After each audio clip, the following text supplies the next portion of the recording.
The psychology behind Shiva's destructive power. There are forces in the universe that build, and there are forces that break.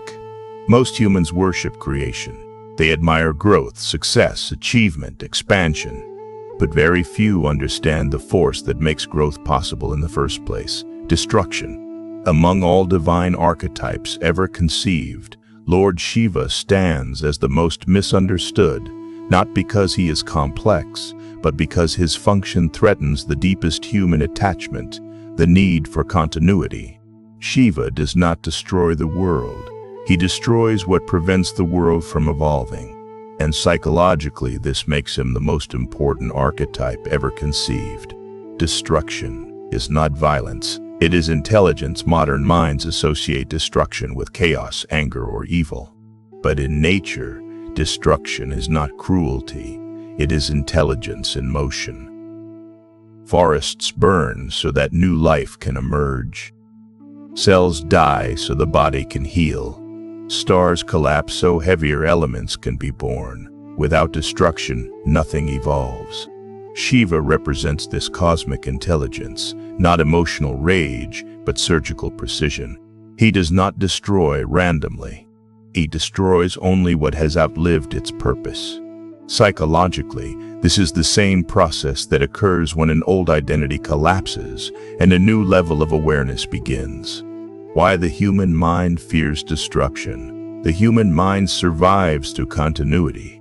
It clings to beliefs, habits, identity, memory, social roles.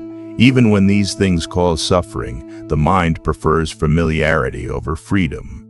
Shiva represents the force that interrupts this attachment, and interruption feels like death.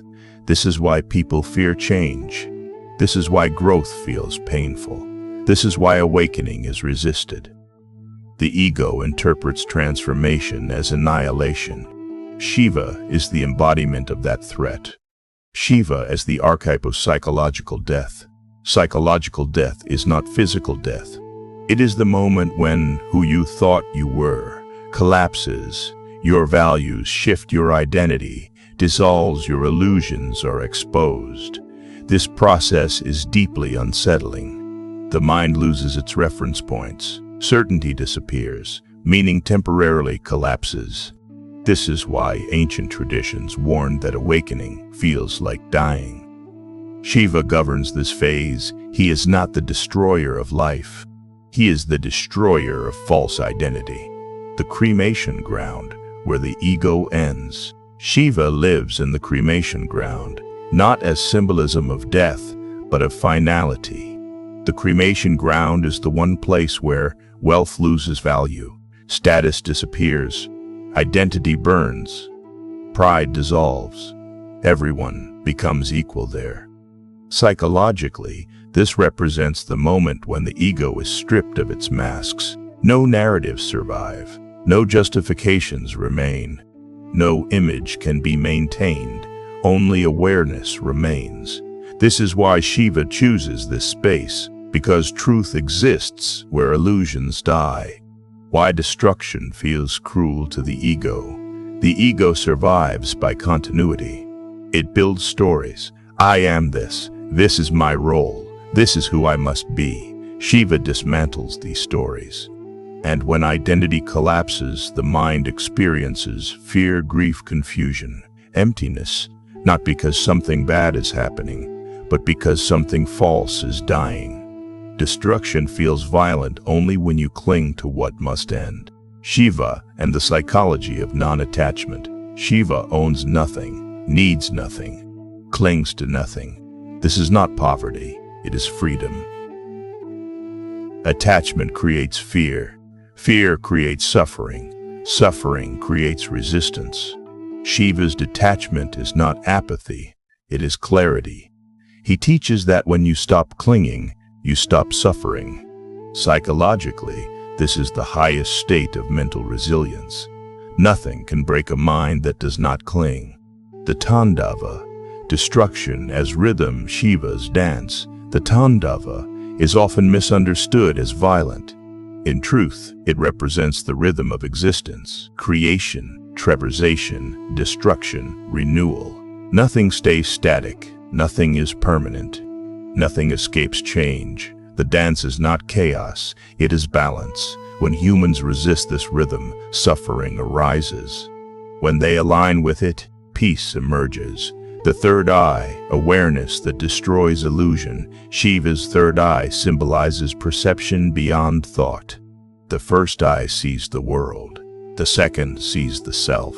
The third sees truth. When the third eye opens, illusions collapse instantly. False beliefs, false fears, false identities. This is why Shiva's third eye is said to destroy everything it sees. Truth annihilates illusion, not violently, effortlessly. Why society fears Shiva. Energy society is built on predictability, rules, structures, expectations. Shiva does not fit into systems. He cannot be controlled. He cannot be predicted. He cannot be owned. A person who embodies Shiva consciousness cannot be manipulated by fear, cannot be bought with validation, cannot be ruled through illusion. Such a person is dangerous to any system built on control. That is why Shiva has always been feared, misunderstood, or softened in mythology.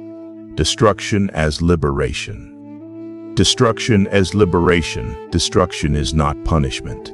It is liberation from what no longer serves growth. Shiva does not destroy your life. He destroys your attachment to what limits you. He destroys false ambitions, outdated beliefs, emotional dependencies, unconscious patterns, so that something truer can emerge. Why awakening feels lonely. When old identities dissolve, you feel alone. Not because you are isolated, but because the false sense of belonging disappears. This phase is often mistaken for depression, but in spiritual psychology it is transition. You are no longer who you were, but not yet who you will become. Shiva governs this space, the silent in-between. Shiva's destruction in modern psychology. Modern therapy speaks of ego dissolution, shadow integration, identity restructuring. Ancient mythology expressed the same truth through Shiva. The process is universal, the language is different, but the experience is identical. Why Shiva is the most compassionate god. Destruction done consciously is compassion. Letting someone remain in illusion is cruelty. Shiva does not comfort illusions. He removes them, and in doing so, he frees consciousness from suffering.